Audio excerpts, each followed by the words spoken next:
नमस्कार मित्रों, आज हम एक ऐसे शानदार टॉपिक पर चर्चा करने वाले हैं जो सभी प्रतियोगी परीक्षाओं में पूछा जाता है, और वह है वाच्य। वाच्य से विद्यार्थी उसी तरह परेशान है जिस प्रकार अकर्मक और सकर्मक पर परेशान है। आज मैं वाच्य की एक ऐसी शानदार ट्रिक आपको अगले 5 मिनट में बताने वाला हूं जिससे आपके प्रश्न लगभग सही हो जाएंगे।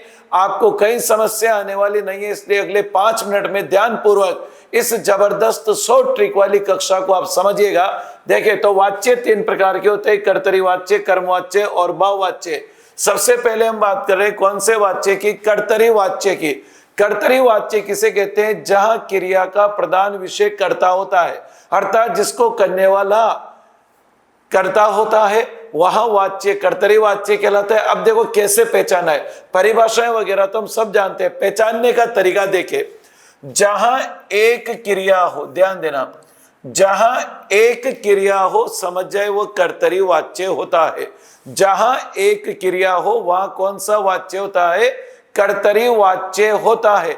एक क्रिया कैसे? देखो, यहां एक क्रिया पढ़ता है, खाती है, हंसता है, सीती है, और बताओ जैसे मैंने लिखा वह दौड़ता है, वह दौड़ा। बताओ इसमें 2 क्रिया नहीं है, तो यहां ध्यान देना, जहां एक क्रिया हो, जहां कितनी क्रिया हो?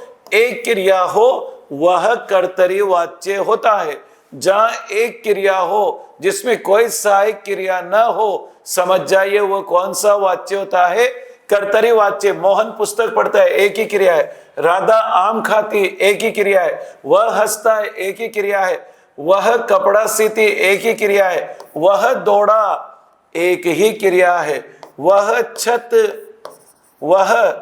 छत पर दौड़ेगा। बताओ इसमें की एक ही क्रिया है। जहां एक क्रिया हो समझ जाओ वो कौन सा वाच्य है?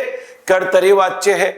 दूसरी बात याद रखना, कर्तरी वाच्य वर्तमान काल में भी हो सकता है, भूतकाल में भी हो सकता है, भविष्य काल में भी हो सकता है। देखो ये तीनों वर्तमान, यहाँ चारों वर्तमान काल में है, ये भूतकाल में और ये भविष्य काल में है। अगली बात क्या याद रखनी है? कर्तरी वाच्य अकर्मक और सकर्मक हो सकता है, अर्थात उसमें कर्म हो भी सकता है अथवा नहीं भी हो सकता। अब देखिए, मोहन पुस्तक पढ़ता है, ये कर्म है। राधा आम खाती है, बताओ ये कर्म है। लड़का हंसता है, ये अकर्मक है। वह कपड़ा सीती है, बताओ कपड़ा कर्म है। वह दौड़ा और वह दौड़ेगा अकर्मक है। तो कर्तरी वाच्य अकर्मक और सकर्मक दोनों हो सकते हैं। पहचानने वाली बात क्या है? अकर्म। तो यह पहचानने वाली बात क्या है कि कर्तरी वाच्य को मैं पहचानूं कैसे? तो आपको कुछ नहीं देखना है, सिर्फ क्रिया देखनी है। क्या देखनी है मित्रों? क्रिया देखनी है आपको। और जिसमें एक ही क्रिया हो, एक ही मुख्य क्रिया हो, जिसमें गया जाता, गया जाएगा ऐसी सहायक क्रिया न हो, समझ जाना वो कौन सा वाच्य है? कर्तरी वाच्य। देखो कैसे, पढ़ता है, खाती है, हंसता है, सीती है, दौड़ा भूतकाल में, दौड़ेगा भविष्य, एक ही क्रिया है। और जहां एक क्रिया चाहे वर्तमान में है, चाहे भूत में है, चाहे भविष्य में है, समझ जाना वो कौन सा वाच्य होगा? कर्तरी वाच्य होगा। रट के याद कर लेना, पूरा वाक्य देखने की जरूरत नहीं है, आप सिर्फ क्रिया देखना। मैं पूर्ण विश्वास से कहता हूं आप 100 करिए, 90 एक बार में सही हो जाएंगे। आगे चलते कर्मवाच्य। देखिए, कर्मवाच्य किसे कहते हैं? जहां क्रिया का प्रभाव, अगर हम देखें, जहां क्रिया कर्ता के अनुसार न होकर किसके अनुसार हो? कर्म के अनुसार हो। लेकिन बहुत सारी बार ये बातें समझ में नहीं आती है। अब देखें, कर्म वाच्य को हम 2 तरह से याद करेंगे। पहला तरीका ध्यान देना, क्रिया देखनी है। आप इन क्रियाओं को देखें, पढ़ी जाती है, खाया जाता है, सिया जाता है, पकड़ा गया, सुनाया जाएगा, दी गई। बताओ कितनी क्रियाएं? 2 क्रियाएं आई। जहां 2 क्रियाएं आ जाए उसमें एक मुख्य क्रिया होगी और एक सहायक क्रिया होगी। जहां 2 क्रियाएं आ जाए, समझ जाना, क्या समझना है? वह कर्तरी वाच्य नहीं होगा। बताओ वह क्या होगा? कर्मवाच्य होगा। जहां 2 क्रियाएं एक साथ आए, समझ जाना वह कर्मवाच्य होगा। और उसमें अंत की जो क्रिया आती है वह जाता, गया, जाएगा, गई, ऐसी आएगी। मुख्य क्रिया कौन सी है? पढ़ी। मुख्य क्रिया कौन सी? खाया। मुख्य क्रिया कौन सी? सिया। मुख्य क्रिया कौन सी? पकड़ा। मुख्य क्रिया कौन सी? सुनाया। मुख्य क्रिया कौन सी? दी। अब ध्यान देना, यहां कौन से सहायक क्रिया के रूप में आती है? जाता। मैंने आपसे किया जाता, जाता, गया, जाएगा, गई इत्यादि। तो पहचानने का तरीका, पूरा वाक्य हटा दो, आप पूरा वाक्य हटा दो, फिर भी आपको आसानी से पहचानने में आ जाएगा कि मोहन के द्वारा पुस्तक पढ़ी जाती है या मोहन पुस्तक पढ़ता है। यहां कहीं भी जाता जाती नहीं आया है, यहां क्या आया? पढ़ी जाती है, खाया जाता है, सिया जाता है, पकड़ा गया भूतकाल में, सुनाया जाएगा भविष्य काल में, दी गई भूतकाल में। पहला तरीका, दो क्रियाएं आएगी। दूसरा तरीका क्या होता है? दूसरा तरीका पहचान में देखे, कर्ता के साथ के द्वारा जुड़ा होता है। कर्ता के साथ क्या जुड़ा होता है? के द्वारा जुड़ा होता है। कर्ता के साथ क्या जुड़ा होता है? के द्वारा जुड़ा होता है।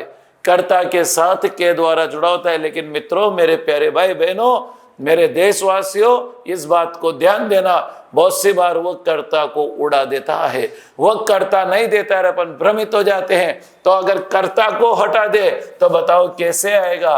पुस्तक पढ़ी जाती है, पुस्तक पढ़ी जाती है।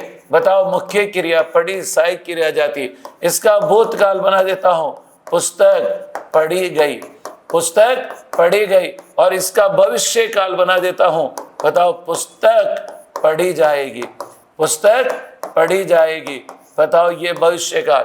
बताओ, मुख्य क्रिया यहां पर आई, मुख्य क्रिया यहां पर आई, और ये कौन सी क्रिया हो गई? सहायक क्रिया हो गई। तो आप ध्यान रखना, दो बातें याद रखना। पहली बात, जब भी कर्मवाच्य होगा तो मुख्य क्रिया के साथ जाता, जाती, जाते, गया, गई, गए या जाएगा, जाएगी, जाएगा शब्द आएगा। यह मुख्य क्रिया है। दूसरी पहचान क्या है? दूसरी पहचान, कर्ता के साथ के द्वारा या से जुड़ा होता है, लेकिन मुख्यतः के द्वारा जुड़ा होता है। कभी कभी वह कर्ता को क्या कर देता है? कर्ता अप्रत्यक्ष होता है, कर्ता अप्रत्यक्ष होता है, लेकिन आपको क्रिया से क्या करना है? पहचानना है। कौन सा वाक्य आ गया? कर्मवाच्य। तीसरी चीज महत्वपूर्ण क्या है? कर्मवाच्य सदैव सकर्मक होगा। कर्मवाच्य सदैव क्या होगा? सकर्मक होगा, उसमें कर्म जुड़ा रहेगा। देखो, यहाँ कर्म क्या है? पुस्तक है। यहाँ कर्म क्या है? आम है। यहाँ कर्म क्या है? कपड़ा है। यहाँ कर्म क्या है? चोर है। यहाँ कर्म क्या है? हुक्म है। यहाँ कर्म क्या है? सूचना है। यहाँ कर्म क्या है? पुस्तक है। यहाँ कर्म क्या है? पुस्तक है। यहाँ कर्म पुस्तक है। तो बिना कर्ता के भी कर्मवाच्य बन सकता है, लेकिन कर्मवाच्य में कर्म का होना आवश्यक है। और ध्यान रखिएगा, बताओ, ये स्त्रीलिंग में हो सकता है, ये पुल्लिंग में हो सकता है, एक वचन में हो सकता है, बहुवचन में हो सकता है। कौन सा वाच्य आया? कर्मवाच्य। तो ध्यान रखिए, कर्तरी वाच्य में एक क्रिया आती है, कर्मवाच्य में दो आती है। कर्तरी वाच्य का वाक्य अकर्मक भी हो सकता है और सकर्मक भी हो सकता है। कर्मवाच्य में क्रिया सदैव सकर्मक होती है, और दूसरी चीज, प्रत्यक्ष रूप से उसमें क्या होता है? कर्म आता है। तीसरा प्रकार आता है हमारा वाच्य में, कौन सा? भाववाच्य, जिसमें भाव की प्रधानता होती है, और भाववाच्य की क्रिया सदैव पुल्लिंग एक वचन में आती है, सदैव पुल्लिंग एक वचन में आती है। अब भाववाच्य की विशेषता देखना। भाववाच्य वाक्य प्राय क्या होते हैं? नकारात्मक होते हैं। प्राय क्या होते हैं? नकारात्मक। देखो, यहाँ क्या होते हैं? नकारात्मक होते हैं। भाववाच्य प्राय क्या होते हैं? नकारात्मक होते हैं। इनमें भी दो क्रियाएं आती है, किसकी तरह? जैसे पढ़ा, खाया, हंसा, सिया, चला और पढ़ा। देखो, यहां भी क्रिया दो आती है। कौन कौन सी? एक मुख्य क्रिया आती है और एक कौन सी आती है? सहायक क्रिया आती है।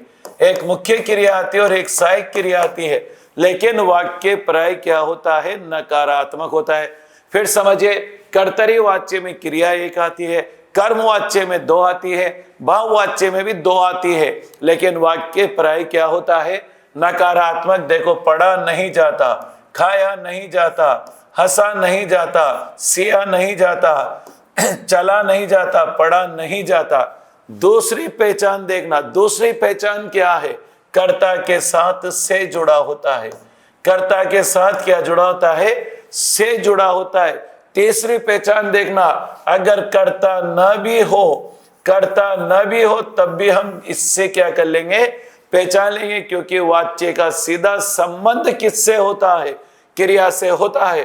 तो ध्यान रखिए, यहां भी दो क्रिया है, लेकिन यहां बीच में क्या आया, नहीं जाता, नहीं जाता, नहीं जाता, नहीं जाता। या यो भी हो सकता है, मोहन से नहीं पढ़ा जाता, नकारात्मक होते हैं। कर्ता के साथ क्या जुड़ा होता है, से जुड़ा होता है। अंतिम बात फिर कहता हूं, कर्तरी वाच्य में क्रिया एक आती है, कर्मवाच्य और भाववाच्य में दो आती है।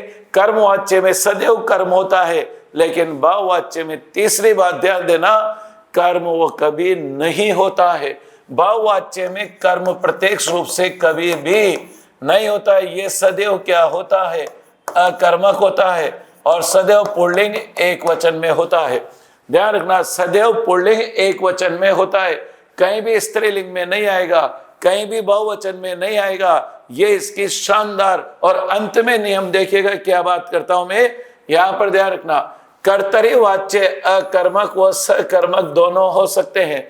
कर्तरी वाच्य अकर्मक व सकर्मक दोनों हो सकते हैं। कर्मवाच्य सदैव सकर्मक होते हैं, वह आपको प्रत्यक्ष रूप से क्या दिखाई देगा, कर्म दिखाई देगा। भाववाच्य सदैव अकर्मक होता है, उसमें कहीं भी प्रत्यक्ष रूप से कर्म नहीं होता। भाववाच्य सदैव पुल्लिंग एक वचन में होते हैं, मतलब भाववाच्य कभी भी स्त्रीलिंग में सामान्य परिस्थितियों में नहीं आएगा। भाववाच्य प्राय क्या होते हैं, नकारात्मक होते हैं। तो ये है आपकी 100 ट्रिक, आप इनका अभ्यास करिएगा। और जब आप अभ्यास करें तो मुझे कमेंट बॉक्स में लिखकर बताना कि सर हमारे 90% सही हुए, हमारे 95% सही हुए। और फिर डॉक्टर मनोज जैन काव्य क्लासेस कोटा को आप धन्यवाद दे सकते हैं, और हमारे ऑनलाइन कोर्सेज आप हमारे मोबाइल ऐप से खरीद सकते हैं। तो कमेंट बॉक्स में जरूर बताइएगा ये आपको कैसा लगा। धन्यवाद।